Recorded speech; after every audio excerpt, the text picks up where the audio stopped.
Hello everyone, welcome to this session. In this session, we will talk about matrix.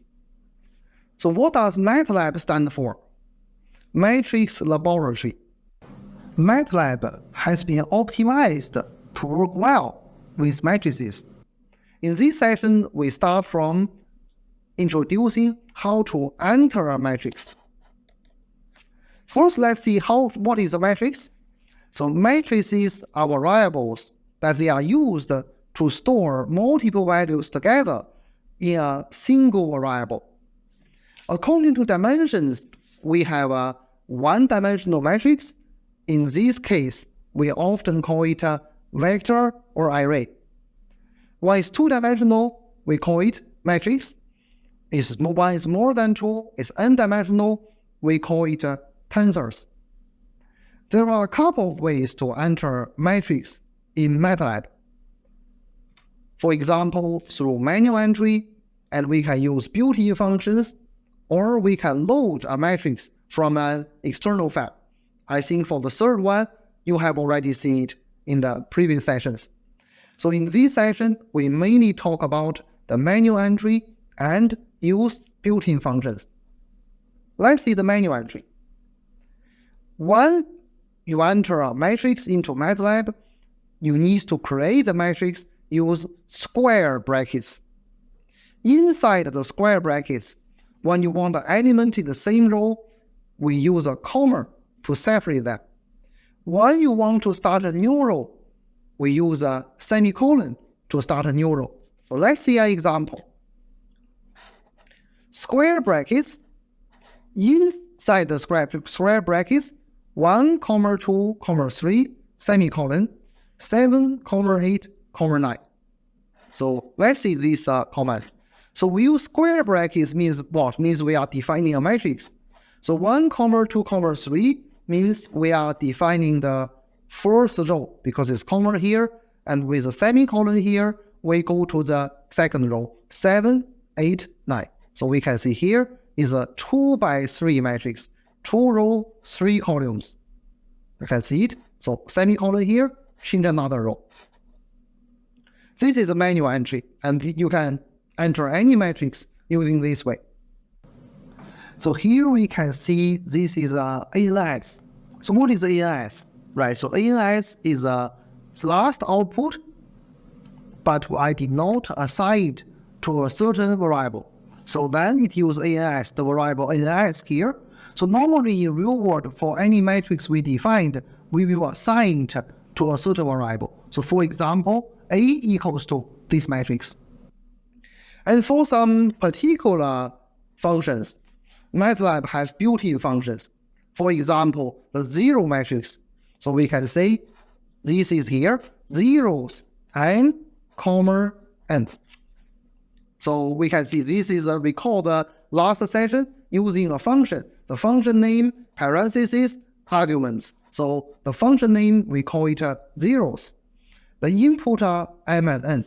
So what this function is doing, we generate a matrix of m rows and n columns, and all the elements is 0. So let's see an example.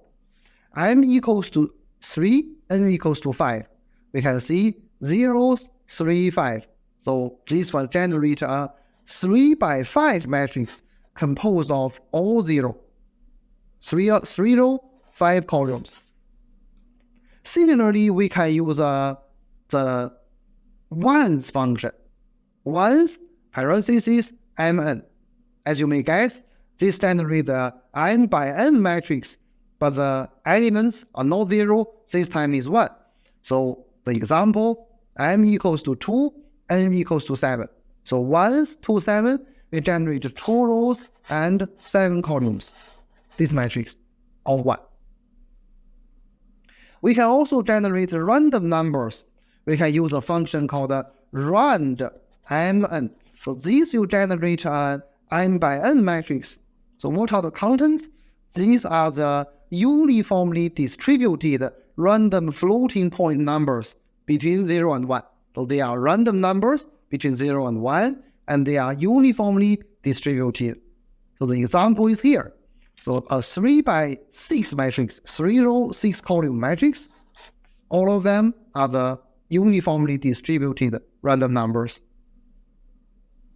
Another one, the I function. So I function, we generate, we call it the identity matrix. So this is 1 in linear algebra. So if you don't know this, that's no problem. So we can generally describe it. So the identity matrix means only the main diagonal of the matrix is 1, while all other places is 0. So square matrix means row and column are the same. So we can, that's why we only have I, M, not I, M, N. So we can see I4. So this generates a 4 by 4 matrix, and the main diagonal is 1. Right. So more details, you can see the live script. Then we have another function. We call it linspace. This function is quite useful to generate the linearly spaced matrix of n elements between x1 and x2. So we can say linspace with a parenthesis x1, x2, n. So this means I generate the starting point is x1, the end point is x2, and there are n points, elements inside this matrix. So let's see an example. x1 equals to 0, x2 equals to 2, n equals to 11. So linspace 0, 2, 11. So this means I generated 11 elements starting from 0 here and end at 2 here. So the total number is 11. And these 11 elements are equally spaced. So we can see the step size here is 0.2. An alternative way, we can use a colon operator. So we can see the example is here. 0, 0.2, 2. So this means I start from 0, I end at 2. 0.2 is the step size. So still this. We can see using linspace or using colon, we generate the same thing. Right. So remember these two methods. Later it will be useful when you do a loop or you are doing a group of variables with equal space. Right. So that's all for this session. At the end of this session, I put the functions we have described in this session here, and these are hyperlinks, and you can see that how to use them, link to their help files. So that's all for this session. Thank you very much.